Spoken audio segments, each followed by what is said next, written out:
Hello bachcho, let's see this question. The question says three blocks are connected with wires A and B of same cross section area X and Young's modulus Y. All three blocks are of mass m each. With reference to the given situation, which of the following statement is correct? और हमें चार statements दी गई हैं और चार option दिए गए हैं। तो स्टेटमेंट्स हैं हमारे पास tension in wire A, tension in wire B के बारे में, और stress in wire A and strain in wire B के बारे में। चलिए हम टेंशन इन वायर ए और wire B and strain in wire B and stress in wire A ये निकाल लेते हैं। तो इसके लिए जो हमें की कंसेप्ट यूज करना पड़ेगा वो हमें करना पड़ेगा पुल्ली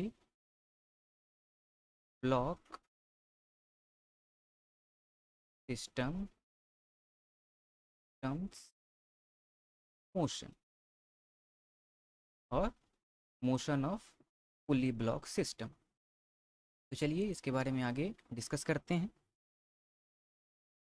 हमें दिया गया है कि मास m ये कनेक्टेड है दूसरे मास m से वाया वायर a, और ये मास हमारा पुली के ऊपर से होकर वायर b जाता है और ये कनेक्टेड है मास m से जो कि नीचे लटक रहा है। ये है हमारा वायर b। तो ये इस पूरे सिस्टम का टोटल मास 3m है, और इस पूरे सिस्टम में जो एक्सेलरेशन हो रहा होगा वो ऑब्वियसली इन दोनों ब्लॉक के लिए राइट डायरेक्शन में हो रहा होगा, और ये जो लटका हुआ ब्लॉक है इसके लिए नीचे के डायरेक्शन में हो रहा होगा। और ये एक्सेलरेशन जो है पूरे सिस्टम का सेम होगा, तो उस एक्सेलरेशन को ए मान लेते हैं। अब ये जो एक्सेलरेशन है वो किसके कारण हो रहा होगा?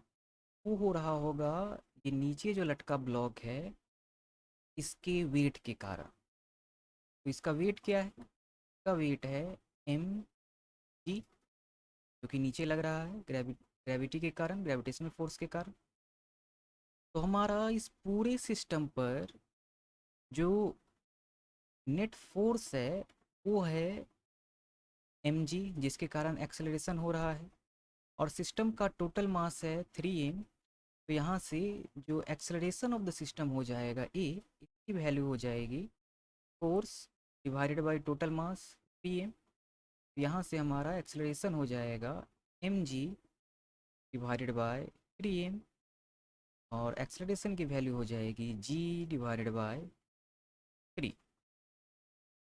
अब हम वायर बी की बात कर लेते हैं। वायर जो बी है हमारा, इस पर टेंशन डायरेक्शन में लग रहा होगा, और जो ये दोनों ब्लॉक हैं ये दोनों ब्लॉक इसी टेंशन के कारण जो वायर बी पर लग रहा है इसके कारण इनमें ये एक्सेलरेशन आ रहा है, ये एक्सेलरेशन आ रहा है।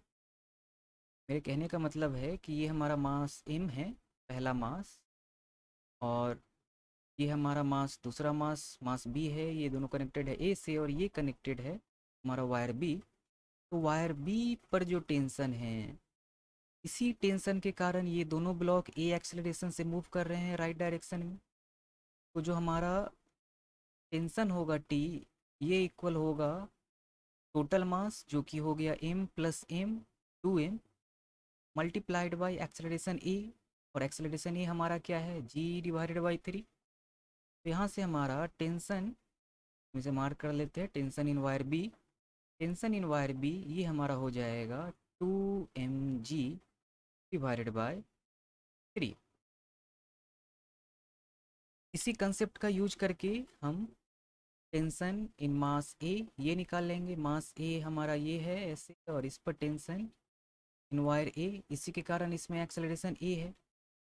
तो हमारा टेंशन इन वायर ए ये हो जाएगा mass m into acceleration g divided by 3, tension in wire A हो जाएगा एम जी डिवाइडेड बाई 3, और टेंशन इन वायर बी हमारा आया है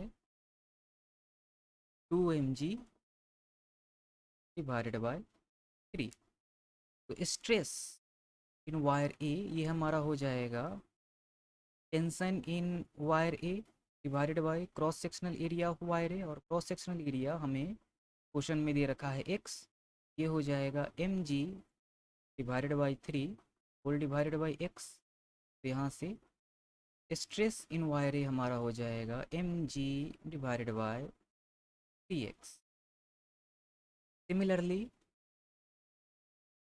स्ट्रेस इन वायर बी ये हमारा हो जाएगा tension in wire B divided by cross sectional area, और टेंशन इन वायर बी ये हमने फाइंड आउट किया है 2 mg divided by 3 whole divided by cross sectional area x दे रखा है। तो यहाँ से स्ट्रेस इन वायर बी हमारा हो जाएगा 2 mg डिवाइडेड बाय 3x। तो strain sigma B in wire B ये हम कैसे फाइंड आउट करेंगे, हमें पता है कि स्ट्रेस की वैल्यू होती है Young's modulus multiplied by strain. यहाँ से स्ट्रेन इन वायर बी ये हो जाएगा Young's modulus sorry stress in wire B divided by Young's modulus, ये हमारा हो जाएगा 2 mg डिवाइडेड बाय 3xy। तो हमने स्ट्रेन निकाल लिया वायर बी पर। अब चलिए हम ऑप्शंस मैच कर लेते हैं। तो टेंशन इन वायर ए ये हमने फाइंड आउट किया था, tension in wire A M G divided by 3, और ये ऑप्शन है 2 mg डिवाइडेड बाई 3, हमारा स्टेटमेंट 1 ये गलत होगा। टेंशन इन वायर बी ये हमने फाइंड आउट किया है 2 mg डिवाइडेड बाई 3, तो जो हमारा ये ऑप्शन है statement tension in wire B 2 mg divided by 3 ये हमारा करेक्ट ऑप्शन होगा, सॉरी करेक्ट स्टेटमेंट होगा। स्ट्रेस इन वायर ए ये हमने फाइंड आउट किया है, स्ट्रेस इन वायर ए ये हमने फाइंड आउट किया है M G divided by 3x। तो ये हमारा ऑप्शन स्टेटमेंट 3 ये गलत हो जाएगा। And strain in wire B ये हमने फाइंड आउट किया है, स्ट्रेन इन वायर बी ये हमने फाइंड आउट किया है 2 mg डिवाइडेड बाई 3xy। तो ये हमारा स्टेटमेंट नंबर 4 ये हमारा करेक्ट स्टेटमेंट हो जाएगा। तो स्टेटमेंट 1, स्टेटमेंट 2 एंड स्टेटमेंट 4 ये हमारा करेक्ट स्टेटमेंट हो गया। तो ऑप्शन डी हमारा करेक्ट ऑप्शन हो जाए। Hope you understood it well, best of luck.